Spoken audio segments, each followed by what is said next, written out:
ఉసిరికాయల్లో anti oxidants ఉంటాయి. Immunity, డైజెషన్‌కి కూడా హెల్ప్ చేస్తుంది అని మనందరికీ తెలిసిందే.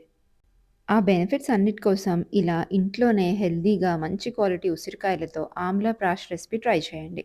ఈ ఆమ్లా ప్రాష్‌ని ఎయిర్ టైట్ కంటైనర్‌లో ఫిల్ చేసుకొని ఫ్రిడ్జ్‌లో పెట్టి డైలీ మార్నింగ్ ఒక స్పూన్ రూమ్ టెంపరేచర్‌కొచ్చిన తర్వాత కన్జ్యూమ్ చేస్తే చాలా మంచిది. ఈ రెసిపీని నేను హాఫ్ కేజీ ఉసిరికాయలతో చూపిస్తున్నాను కాబట్టి, మీరు తీసుకునే ఉసిరికాయల క్వాంటిటీని బట్టి మిగతా ఇంగ్రీడియెంట్స్ అన్నీ అడ్జస్ట్ చేసుకోవచ్చు. ఉసిరికాయల్ని నీట్‌గా కడిగి క్లీన్ చేసుకున్న తర్వాత ఏమాత్రం తడి లేకుండా ఆరబెట్టుకోండి. ఇప్పుడొక కడాయిలో అడుగున నీళ్లు పోసుకొని పైన స్టీమర్ బాస్కెట్ పెట్టి ఈ ఉసిరికాయలన్నీ ఈ స్టీమర్ బాస్కెట్‌లో అరేంజ్ చేసుకోండి. ఈ స్టీమర్ బాస్కెట్ లింక్ కావాలి అంటే నేను డిస్క్రిప్షన్‌లో పెడతాను చెక్ చేయండి. స్టీమర్ బాస్కెట్ లేకపోతే ఒక స్టీల్ ప్లేట్‌లో అయినా ఉసిరికాయలను పెట్టి ఉడికించుకోవచ్చు. లేదు అంటే ప్రెషర్ కుక్కర్‌లో పెట్టి ఒక 2 విజిల్స్ వచ్చే వరకు కూడా ఉడికించుకోవచ్చు. లో ఫ్లేమ్‌లో దాదాపు ఒక 20 నిమిషాలు ఈ ఉసిరికాయలన్నిటిని స్టీమ్ చేసుకున్న తర్వాత చల్లారడానికి పక్కన పెట్టేసుకోండి. ఈలోగా మనకు కావాల్సిన మసాలా పొడికి ఈ మసాలాలన్నీ వేయించుకుందాం.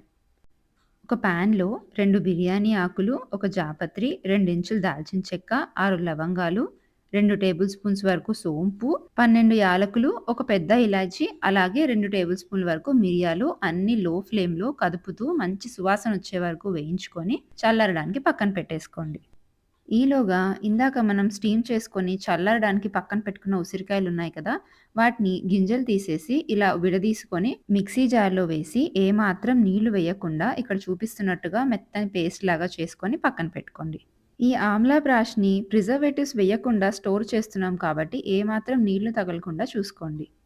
ఇప్పుడు ఇందాక వేయించి పెట్టుకున్న మసాలాలన్నీ ఇక్కడ చూపిస్తున్నట్టుగా మెత్తని పొడి చేసుకొని పక్కన పెట్టుకోండి.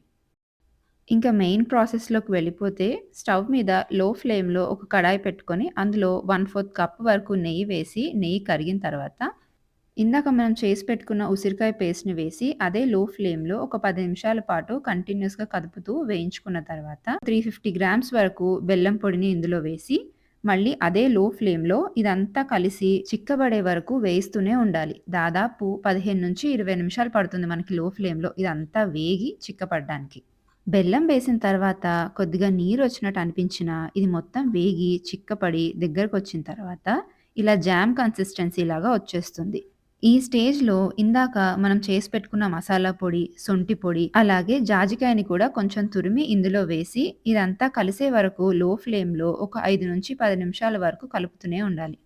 ఇక్కడ చూపిస్తున్నట్టుగా పాన్ అడుగుని వదిలేస్తున్న స్టేజ్‌లో దీన్ని స్టవ్ ఆఫ్ చేసేసి చల్లారడానికి పక్కన పెట్టేసుకోండి.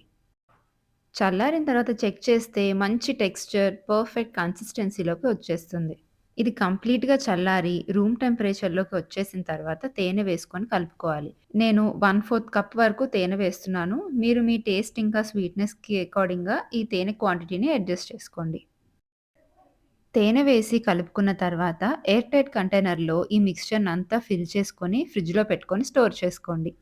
ఏమాత్రం తడి తగలకుండా ఈ బాటిల్‌ని జాగ్రత్తగా ఫ్రిడ్జ్‌లో స్టోర్ చేసి పెట్టుకొని, తినే ముందు పొడిగా ఉన్న స్పూన్ వాడితే గనక ఇది దాదాపు ఒక నెల రోజులు ఫ్రిడ్జ్‌లో ఫ్రెష్‌గా ఉంటుంది.